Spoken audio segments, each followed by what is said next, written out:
muchas gracias por la bienvenida y gracias por hacerme parte de esta semana 8M UTEDIC. La verdad que viéndome en la web con tamañas expositoras con las que comparto en la semana y el programa, hace un rato lo ponía en mis redes y es como un shock, me emociona un montón, así que gracias y gracias a Solange especialmente que hizo la gestión para que podamos compartir este ratito. Si hay algún tema no se escucha o algo, me dicen o me escriben. Mientras tanto, voy a ir hablando. Ahora voy a poner la presentación para que puedan ver en primer plano eso, que es un soporte visual para acompañarnos. Entonces, bueno, genial. Entonces, lo que nos convoca hoy, como bien me presentaron recién, es la temática del activismo en las redes sociales y lo llamamos Mujeres 2.0, bueno, en la semana del Día Internacional de la Mujer Trabajadora, pensando en las mujeres que somos hoy, que podemos ser hoy o que queremos ser hoy en un contexto de digitalización prácticamente toda nuestra cotidianeidad y también dentro de esa cotidianeidad nuestra lucha por un mundo más igualitario, ¿no? Eso también se ha digitalizado. Eh, en- o no, o en parte, eso es lo que un poco vamos a ver también ahora en la presentación. Ahí está. Entonces, ¿de qué vamos a hablar hoy? Bueno, tres grandes temas para ir como punteando. ¿Qué implica hacer activismo hoy? ¿Qué implica hacer activismo en un mundo donde, como decía recién, gran parte de nuestra cotidianidad se ha vuelto, se ha virtualizado completamente? Entonces tomo clases a través de Internet, me vinculo afectivamente a través de Internet, de las redes, mi ocio también está ahí. Bueno, ¿qué pasa con el activismo? ¿Qué pasa con el momento de repudiar algo, de reaccionar ante un hecho de violencia, de organizarme con mis compañeras? Bueno, ¿cómo lo hago en 2021? Sería la pregunta. Vamos a ver un poco sobre violencia en línea, que también estaba dentro de los temas que habíamos pensado para hoy junto con Solange, porque bueno, lamentablemente, ¿no? Pero cuando hablamos de redes y mujeres, o redes y colectivos LGBTIQ y diversidades, bueno, aparece la situación, por supuesto, también de la violencia de género digital, ¿no? Simplemente expresada a través de otra de las vías por las que se expresa, no está exenta, digamos, la virtualidad de esa violencia. Y algunas acciones que se me ocurrió también pensar, algunas cosas concretas que podemos hacer en nuestras redes, que podemos incorporar o que quizás ya las habíamos incorporado, pero que está bueno, digamos, sistematizarlo un poco quizás para decir, bueno, yo también puedo hacer ciberactivismo, no hace falta ser una super influencer para compartir mi mensaje, para hacer llegar mis ideas a través de la virtualidad. Bueno, pensando, quiero mirarla, pensando entonces, si ven esta foto, supongo que les van a venir a la mente eh, viendo el color verde, viendo una chica joven gritar, la plaza, el pañuelo, les puede venir a la mente feminismo, ni una menos, las luchas por el aborto legal, la juventud, también hablan de la revolución de las hijas, ¿no? Y en ese sentido, me interesaba traer esta primera imagen, porque si bien hoy hablamos de lo virtual o de lo digital, lo cierto es que ocupar el espacio público, salir a las calles, movilizarnos sigue siendo, y creo que acá que estamos entre trabajadoras y trabajadores lo tenemos bastante claro, sigue siendo la forma, digamos, el camino principal, ¿no? Para mostrarnos, para visibilizar nuestra lucha, para reclamar por nuestros derechos.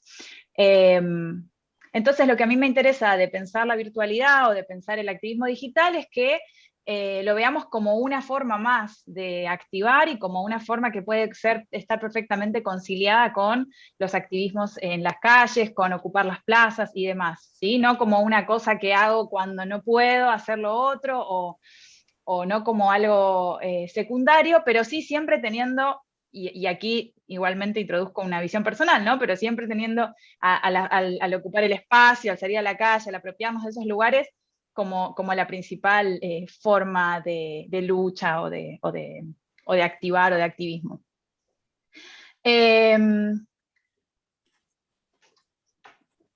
Acá lo que incorporé, ay, me pasé con, a ver, ahí está.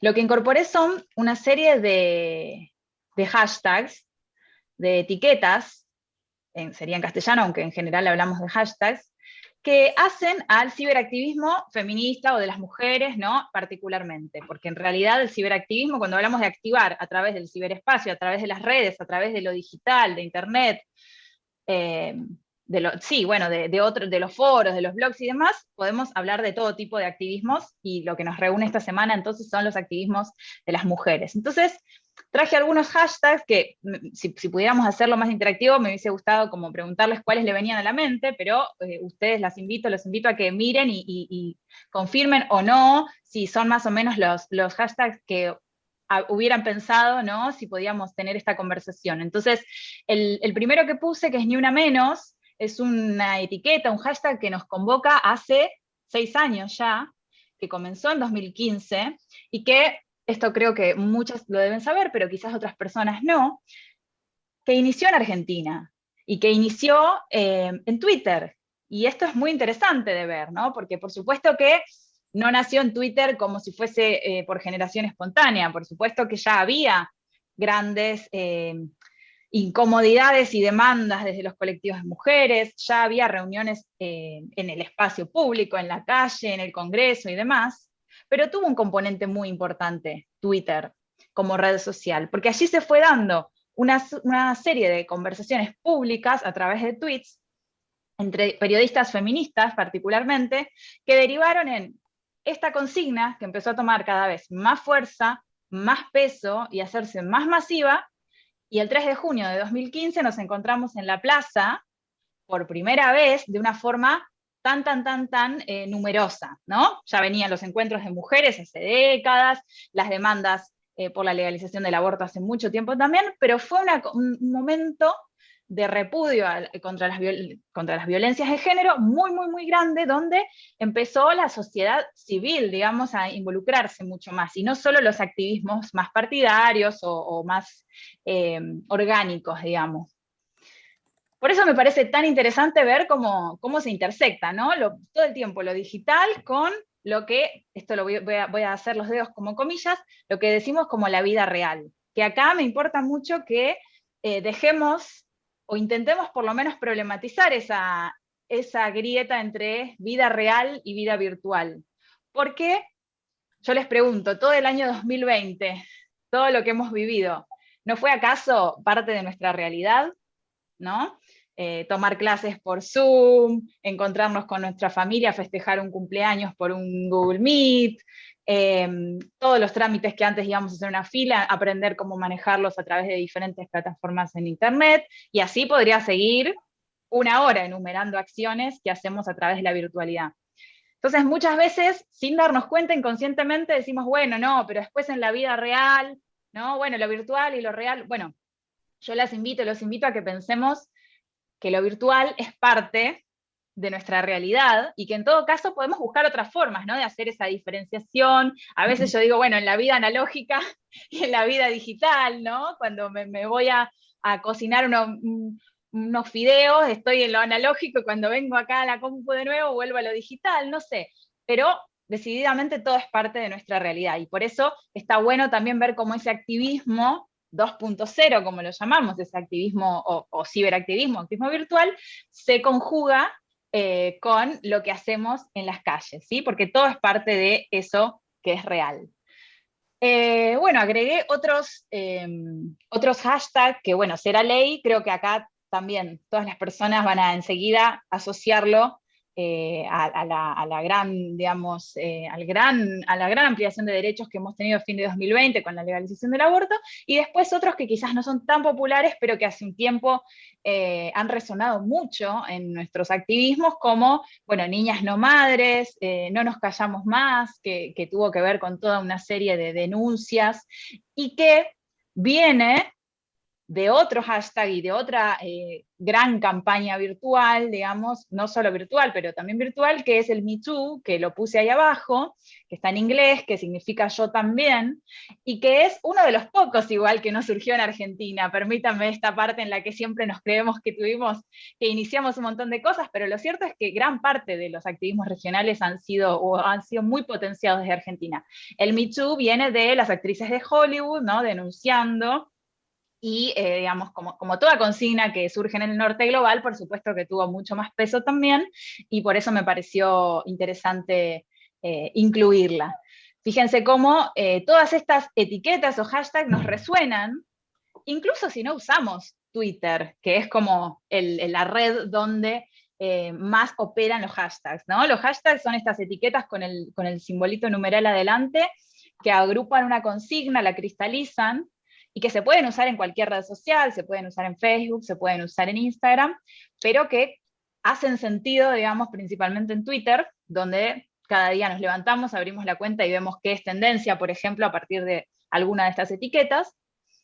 Sin embargo, quizás muchas de ustedes o muchos de ustedes no tienen Twitter o no lo usan, o no usan ninguna red, e igual saben lo que es Ni Una Menos, ¿no?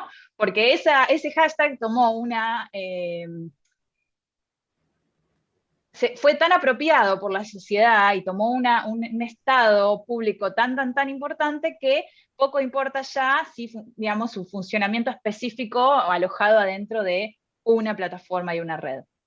Así que, bueno, esto lo traje para que pensemos qué familiarizados estábamos al final con el ciberactivismo, por ahí sin pensarlo tanto, ¿no? Como que enseguida tendemos a pensar en estrategias que por ahí se alejan de nuestros usos cotidianos de las redes, y en realidad seguramente muchas de ustedes, o muchos de ustedes también, por ejemplo ahora, ayer, el 8M, compartieron un montón de publicaciones de paro internacional, o de reforma judicial feminista, o de 8M, y utilizaron estas mismas prácticas que tienen que ver con activar desde las redes sociales y ser parte del ciberactivismo.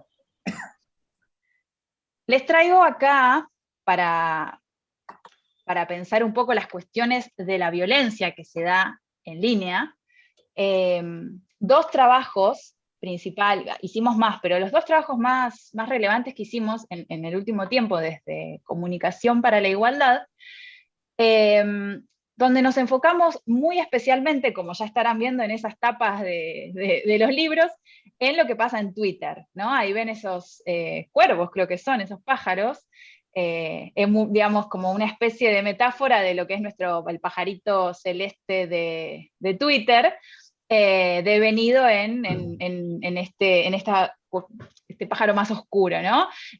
Bueno, estos dos trabajos, ahora vamos a desandarlos un poquito. El primero se titula ¿Es posible debatir en medio de discursos de odio? Y el otro, Ser periodista en Twitter, violencia de género digital en América Latina.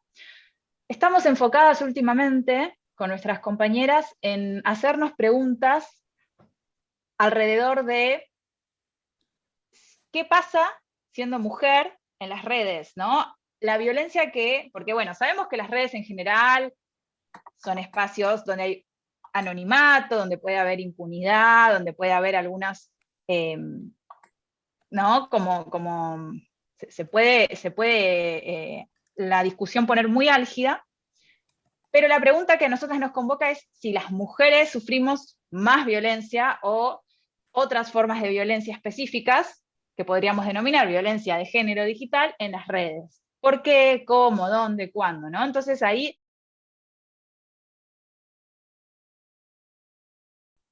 bueno, algunos recortes de algunas cuestiones que fuimos hallando a lo largo de estas investigaciones y que me gustaría compartir con ustedes. Por ejemplo, cuando hablamos de periodistas, tanto los periodistas varones como las periodistas mujeres experimentan violencia en las redes. Los periodistas y las periodistas trabajan mucho con las redes sociales y trabajan mucho con Twitter. Entonces ahí no vale eso de, bueno, pero ya sabes a dónde te metes. Bueno, Twitter es una cloaca, bueno, no, pero ya no le des bolilla. Bueno, a ver, estoy trabajando y estoy comunicando. Y muchas personas se dedican a comunicar en las redes, no solo un periodista, digamos, de profesión. Entonces seguro aquí también hay gente escuchando que dice, sí, yo lo uso para comunicar, para expresar una idea, para difundir un mensaje, y no tengo por qué enfrentarme a esa violencia. Entonces, bueno, ahí tenemos algunas cifras. Por ejemplo, que el 10%, en el caso de las periodistas mujeres, el 10% más de las menciones ponen en duda su capacidad intelectual. No sé si esto les suena a alguna de las mujeres en la sala, cuando no somos, digamos, atacadas por la idea, sino por la capacidad de haber llegado a esa idea, o por la inteligencia. Hay un 20% más de expresiones sexistas que contra un periodista varón, y un 30% más de comentarios se vinculan a la apariencia física. Esto me parece clave porque lo encontramos como un hilo conductor en muchos de nuestros trabajos, que es esta idea de, bueno, Twitter o las redes son un lugar complejo para todos, sí, es cierto, pero no es lo mismo que te digan, mirá, la idea, esto que estás promoviendo, o esta idea tuya, o esta campaña tuya tiene estos problemas, a que te digan gorda, fea, ridícula, mal vestida, y bueno, no voy a decir otro tipo de términos porque no es el espacio pertinente, pero creo que entienden por dónde voy. Entonces, todo lo que tiene que ver con la apariencia física siempre tiene más carga sobre las mujeres. Ahí hay algunos otros datos, el tipo de entrevistas que hicimos, el tipo de cuentas que analizamos, algunas notas que salieron, por ejemplo, en Infobae sobre el tema, que hizo Luciana Pecker, siempre poniendo el foco en cómo la violencia se dirige especialmente contra las mujeres en línea. Vamos al siguiente. Sí, este es un fragmento de la otra investigación, la que se titula ¿Es posible debatir en medio de discursos de odio? Y esta me interesaba compartírselas porque no aplica especialmente a periodistas, sino a todas las personas que hacemos activismo de alguna forma en las redes sociales. Y acá vuelvo a lo que hablábamos hace un rato, no solamente una gran referente política o un gran influencer o un gran tuitero está haciendo activismo en sus redes sociales. Entonces, todas aquellas personas que se sientan convocadas por las movilizaciones y por las demandas sociales y utilizan las redes, de alguna forma están activando y pueden, digamos, verse interpeladas por esta investigación. Bueno, acá lo que hicimos fue ver cómo trabajan las cuentas antiderechos, las cuentas, digamos, de extrema derecha, las cuentas que están en contra del aborto, que tienen una connotación de fanatismo religioso, ¿no? Ese tipo de cuentas de Twitter son las que más miramos, y como también las cuentas que nosotras tenemos como referencia en el activismo de mujeres, activismo feminista, activismo por la diversidad, cómo funcionan también. Y llegamos también a un montón de resultados más que interesantes. Algunos tienen que ver con otro componente que lo voy a mencionar, es tanto que no quiero abrir mil ventanas, pero toda la cuestión de los trolls, los bots, las cuentas falsas, los fake news, estoy segura de que al menos lo han oído mencionar alguna vez, y muchos de ustedes, muchos de nosotros y de nosotras hemos caído en compartir algo sin chequear, o nos hemos enroscado en una discusión con alguien que al final era una cuenta falsa, ¿no? Bueno, todo ese tipo de comportamientos son comportamientos fraudulentos, son comportamientos ilegítimos que tenemos todo el derecho de denunciar, de bloquear, de reportar y de exigirle a las grandes empresas, como por ejemplo Twitter, que tengan políticas de regulación, y cuando digo regulación no digo censura, sino una regulación clara y con ciertos límites para una convivencia, digamos, en comunidad, que logren de alguna forma evitar estos discursos de odio, ¿no? Hablo de discursos de violencia extrema, bueno, que no los reproducimos para no revictimizar, digamos, a las personas que estuvieron en estas situaciones, pero que más o menos todos acá las deben haber leído alguna vez. Sin ir más lejos, ahí abajo hay un ejemplo que es las cuentas que atacan a Ofelia Fernández, la legisladora que es, además de feminista, de mujeres muy joven, entonces usa mucho las redes, bueno, reúne muchos requisitos para ser muy atacada, y que independientemente digamos, de qué afinidad tengamos con su activismo político, no podemos dejar de reconocer que el nivel de violencia al que se ve expuesta esa joven, que es muy joven por lo demás, es desmedido y es problemático, ¿no? No podemos decir, bueno, Twitter es violento. Entonces, un dato, por ejemplo, que encontramos es, que lo tienen ahí debajo a la derecha, que el 40% de las cuentas que atacan a esta legisladora fueron creadas después de 2018. Ese es un dato súper significativo, porque nos habla de que casi la mitad de esos ataques son de bots, ¿sí? De cuentas falsas creadas especialmente para, por supuesto también puede haber gente que se haya creado la cuenta, digamos, una cuenta legítima nueva, pero como nosotras trabajamos con 2019, no daba demasiado la cuenta para que fueran todos usuarios y usuarias legítimos. Y eso tiene que ver con las acciones dirigidas y coordinadas contra mujeres, activistas que están en las redes. Después, si se fijan, hay algunas consecuencias, como que el 50% de estas referentes, estas y estos, porque en realidad trabajamos con referentes feministas, pero en un sentido amplio, o sea, incluimos activistas lesbianas, trans, travestis, e incluso varones que trabajan, por ejemplo, con cuestiones de masculinidades, o sea, fue una muestra bastante diversa, y el 50% de estas mujeres y varones y trans dijeron que han reducido el diálogo. Nosotras les poníamos una comparativa de 2 años a esta parte, que sabemos que se ha intensificado muchísimo, ¿no? El uso en las redes, la virtualidad.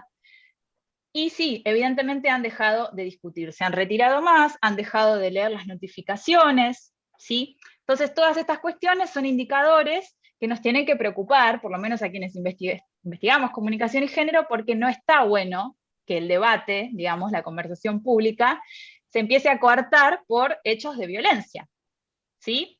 Es como salir a marchar y saber que vas a sufrir violencia física. Bueno, no salís, o salís menos, o salís con recaudos. Bueno, el espacio virtual tiene problemas que son similares. Y ahí es que los estamos trabajando.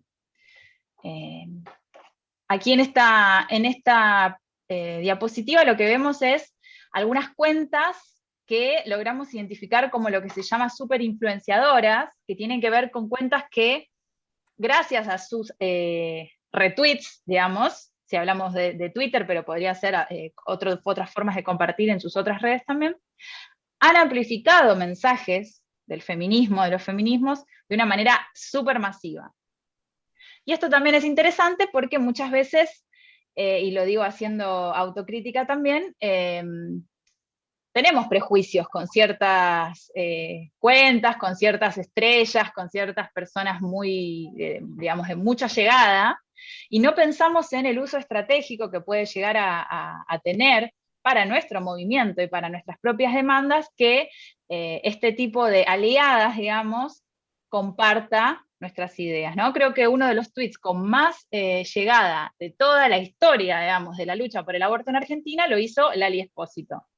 Entonces, esto no es para de ninguna manera quitarle peso al activismo histórico de las referentas, de las pioneras, de quienes están en la plaza todos los días, desde ya que no.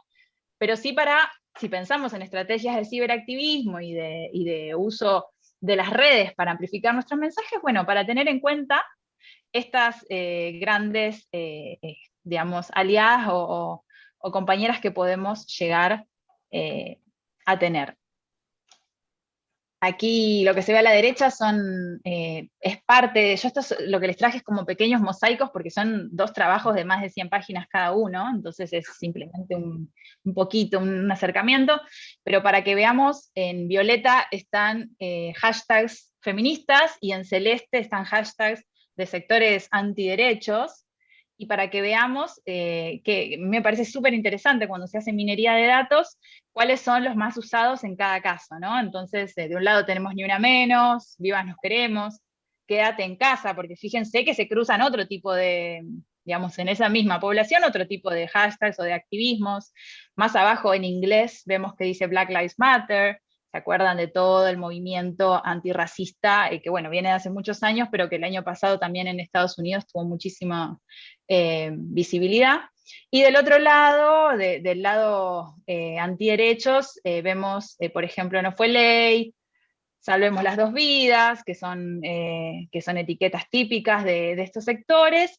Vemos Malvinas Argentinas, y vemos, que me parece terrible hasta decirlo, que no fueron 30.000, ¿no? Y nos permite trazar una radiografía así rápida de cómo trabajan o cómo se posicionan ciertos sectores en las redes, que no son menores y que tienen muchísimo poder y muchísimo peso y muchísimo acceso a grandes granjas de trolls que, digamos, que se compran y que activan muchísimo las redes, así que no es para quitarle importancia a la llegada que pueden tener. Bueno, de estos trabajos que les mostré, pueden entrar a la web de Comunicar Igualdad o escribirme a mí o pedírmelos y pueden leerlos. Son la verdad que no son muy densos, digamos, de lectura. Es una lectura que creo yo que nos puede interesar a cualquiera que esté bueno, como estamos todos acá, ¿no? Convocados por Zoom, por hacer un tuitazo. Puede llegar a ser interesante, así que me lo piden. Y para ir cerrando y poniendo algunas ideas en común, bueno, yo traje esto que es una pregunta: ¿cómo hago para activar desde mis redes? Estoy segura que muchas y muchos la tienen ya clarísimo acá, pero para poner en común con el resto de compañeras y compañeros. Para mí lo importante es esto que les dije antes de que no hace falta ser un super influencer, ¿no? Esto de, bueno, no tengo mucha llegada, muchos seguidores, yo lo uso entre mis amigos, porque voy a compartir acá una idea. Bueno, lo que yo pienso es que si lo usás con tus amigos, con tus amigas, qué mejor, ¿no? Que vean esa idea que estás sosteniendo, que vean esa insistencia tuya por alcanzar una ley, porque se logre una política pública, por pedir justicia por un femicidio. Qué mejor que en tu grupo afín, donde de alguna forma les va a interpelar, ver que estás sosteniendo esa idea, ¿no? Entonces, eso es un primer dato que me parece interesante. Incluso si mis redes no son públicas, incluso, bueno, no importa, porque si vos vas a una reunión familiar tampoco es una red pública y también vas a intentar expresar alguna idea y vas a defender tu postura. Entonces, en ese sentido, así como funciona, no sé, el pañuelo verde en la mochila, de la misma forma puede funcionar una foto de perfil temática, un hashtag que quiero sostener, una idea que quiero replicar.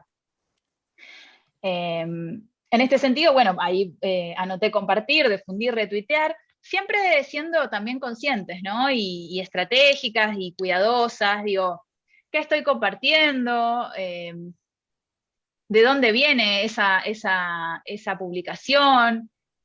¿Estoy siendo parte de exponer a alguien? ¿Estoy exponiendo a una persona que está en situación de víctima o de victimario? ¿No? A veces en el pedido de justicia, en la bronca, en la indignación, tendemos a compartir, porque es una gran forma de expresar apoyo, digamos, pero está bueno también detenernos a ver cómo lo hago, de qué cuenta es lo que estoy compartiendo.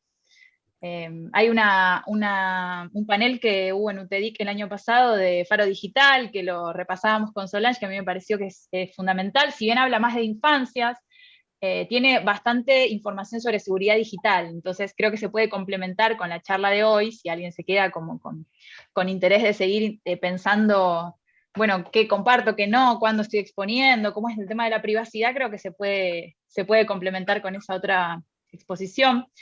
Después buscar los hashtags, buscar las etiquetas, esto ya me meto como en cosas estratégicas, ¿no? Pero que son como mini estrategias que podemos hacer todos, porque, digamos, las etiquetas sirven para agrupar, no es solamente un nombre que, bueno, en el caso de, no sé, Ni Una Menos, prende muchísimo y tiene una connotación política, sino que en sentido técnico, digamos, agrupan tweets, agrupan publicaciones. Yo sigo un hashtag y me encuentro 1.000.000 de publicaciones afines a ese hashtag. Entonces, no da igual en mis redes si yo lo comparto con o sin esa etiqueta, porque esa etiqueta hace que entre, ¿no? Es como ponerme una camiseta, como ponerme una bandera y identificarme en el espacio público con esa bandera. Bueno, el hashtag funciona de la misma manera. Entonces, si tengo interés en activar, si es 8M, si es Ni Una Menos, o si no es ninguna fecha en particular, pero quiero estar activando en mis redes por los derechos de las mujeres, en contra de la violencia de género, etcétera, bueno, una buena manera es ver qué hashtags están usando, porque no es lo mismo, por ejemplo, a veces una mayúscula o una minúscula, y ya cambia, digamos, y no me permite entrar en esa reunión colectiva que se estaba dando gracias a ese hashtag. Entonces, por ahí parece que me pongo muy técnica, pero es como para decir, estoy siendo parte de esto que es más grande. Por eso ahí puse accionar colectivamente, ¿no? La virtualidad nos ha metido muchísimo en nosotros mismos, o sea, estamos como súper individualizadas, individualizados, ni hablar quienes viven solos, quienes están atravesando la pandemia de forma solitaria, que no quieren ir a una movilización en el espacio público por razones obvias y súper respetables de cuidados. Bueno, pensemos que también en las redes se puede accionar colectivamente, ¿no? A pesar de que estoy yo sola frente a una pantalla muchas veces, o estoy con el celular en la mano, hay muchas posibilidades de lazos, hay muchas posibilidades de entrar a grupos afines, de, como les decía antes, seguir ciertos hashtags para ver qué se publica sobre eso, entrar a grupos de compañeras. Ahora, quizás algunas de estas cosas que digo después de lo que tuvimos que vivir en 2020 suenan más obvias, ¿no? Porque muchas ya las hemos empezado, he puesto en práctica, pero mucha otra gente quizás todavía no hizo ese clic de comprender la potencia colectiva que puede tener un activismo digital. Y ahí punteé 3 cositas que son los autocuidados, porque como estuvimos viendo, hay mucha violencia en las redes también, a pesar de que esa violencia no sea física, es un nivel de violencia que a veces nos puede repercutir incluso en lo corporal, que nos puede afectar en gran medida, con lo cual los autocuidados, la autopreservación, el decir, mira, esto lo bloqueo, esto hoy no lo voy a ver, esto lo voy a responder mañana, en esta discusión no voy a entrar, es parte también de hacer activismo. Porque cuando salimos a una plaza tenemos autocuidados y buscamos preservarnos. Entonces, de la misma forma, tenemos que intentar hacerlo en nuestras redes, considerando nuestra privacidad, viendo qué exponemos y qué no, y viendo cuándo responder, ¿no? Tampoco estar cenando y participando de una discusión en Facebook que estoy desde las 9 de la mañana, porque realmente no ayuda a nadie y creo que todos hemos estado ahí alguna vez amargándonos. Después, bueno, la organización colectiva, que ya lo charlábamos recién, no enfrascarnos, a pesar de que nos dé esta ilusión de una burbuja muy cerrada. El mundo digital puede ser también muy de abrazarnos en comunidad si aprendemos cómo hacerlo. Y por supuesto un uso estratégico de las redes. Pensar si voy a tener redes privadas y otras públicas, si las uso para trabajar, si ahí van a estar las cosas personales mías, y si van a estar, bueno, tenerlo siempre en cuenta y ver cómo eso se puede canalizar para accionar también de forma política, porque creo que eso es lo que nos convoca esta semana, ¿no? Pensar en un mundo un poco más igualitario, un poco menos violento, un poco más amable, y creo que en eso no hay grietas, ¿no? Estamos todos pensando en cómo construir un mundo donde no nos maten una vez por día, donde podamos avanzar hacia otros debates, hacia otras discusiones que tanto necesitamos y no estemos todavía pensando en una cifra de violencia que no baja. Así que toda acción suma, y eso me parece que es el mensaje que tenemos con el que podemos cerrar y lo que les quería transmitir. Así que ahí les quedan mis redes. De un lado está la cuenta de Instagram y del otro lado están las cuentas de Twitter, por si alguien quiere seguir la discusión, la conversación o pedir materiales o lo que fuere. Bueno, espero que les haya ayudado, aunque sea a ordenar algunos puntos, ¿no?